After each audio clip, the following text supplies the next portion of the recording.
वो मैं ये कह रहा था कि अगर आपने हमारा चैनल अभी तक सब्सक्राइब नहीं करा तो अब भी कर दो, नहीं तो बड़ा पछताओगे, बड़ा पछताओगे।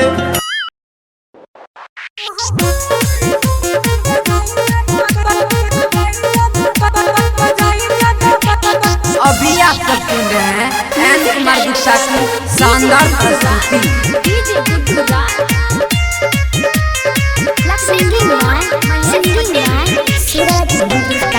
हमरा से करे रही फोनवा पर बात गे, दिलवा दुखाई के छोड़ी के लही घात गे। हमरा से करे रही फोनवा पर बात गे, दिलवा दुखाई के छोड़ी के लही घात गे। जे तोरा शादी में डीजे मंगाई देबो, गे मंगाई देबो, गे मंगाई देबो, गे मंगाई देबो, मंगाई देबो।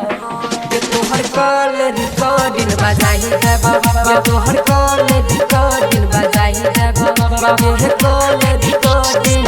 हमरा से करे रही फोनवा पर बात गे, दिलवा दुखाई के छोड़ी के लही घात गे।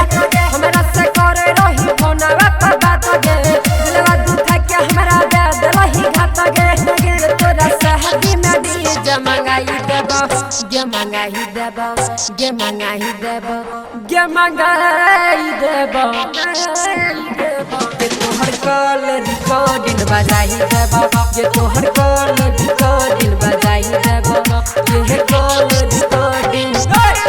धूम रिकॉर्डिंग स्टूडियो राजा सोनवर्षा, थाना चौक, थाना चौक, थाना चौक।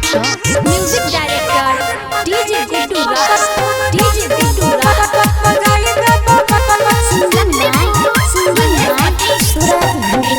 हमारा कनाबो छही तोरो कनेबो, धोखा दई के माजा छोड़ी तोरा हम चिखैबो। धोखा दई के माजा छोड़ी तोरा हम चिखैबो। तोर गली छोड़ी हमर शीशा जैसा दिल लगे, तोरा महफिल में हम करब जली लगे। तोर गली छोड़ी हमर शीशा जैसा दिल लगे, तोरा महफिल में हम करब जली लगे। गे हवा हम तोरा बताई देबो, गे बताई देबो, गे बताई देबो, गे बताई देबो। तोहर कॉल रिकॉर्डिंग बजाई देबो, ये तोहर कॉल रिकॉर्डिंग बजाई देबो, ये तोहर कॉल रिकॉर्डिंग। धूम रिकॉर्डिंग स्टूडियो राजा सोनवर्षा, थाना चौक, थाना चौक, थाना चौक। म्यूजिक डायरेक्टर डीजे गुड्डू राज, डीजे गुड्डू राज।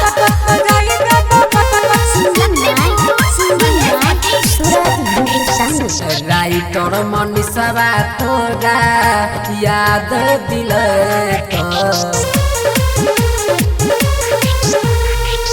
छौरा सूरजवा के गाना बजैत, छौरा सूरजवा के गाना बजैत।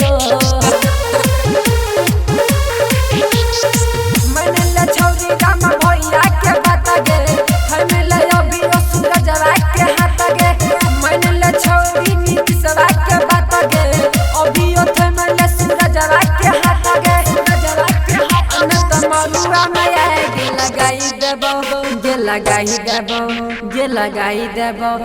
आगे कौन सौरा देबो, ये सुना कॉल रिकॉर्डिंग बजाई देबो, ये सुना कॉल रिकॉर्डिंग बजाई देबो, ये सुना